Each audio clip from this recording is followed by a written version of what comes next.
नवकृष्ण चौधरी गोटे ओडिशार जो केतोटी राजनैतिक परिवार अछंदी तांको भितर अन्यतम आदर्श परिवार हेले जो चौधरी परिवार से माने राजनीतिक जो करथुले स्वाधीनता आंदोलन भितर थिले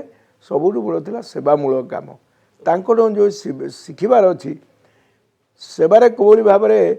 समस्त समर्पण करी हबो सर्वस्व दान करी साधारण जीवन यापन करिबा जोड़ा महात्मा गांधी विचार थिला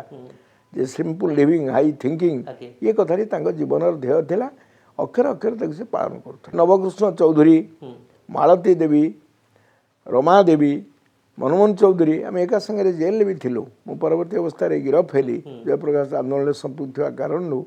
मोर पोस्ट ग्रेजुएशन से वर्ष होता 74 मसीह मो परीक्षा देवा कथा 74 75 मसीह किंतु परीक्षा देवार सुजोग वंचित हेली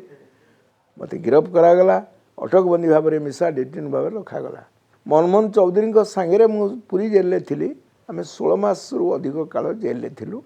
पर जो निर्वाचन घोषणा है आमको राजनैतिक बंदी भाव में आमको मुक्त करा जायतिला किंतु से समय जेल जीवन जो कहानी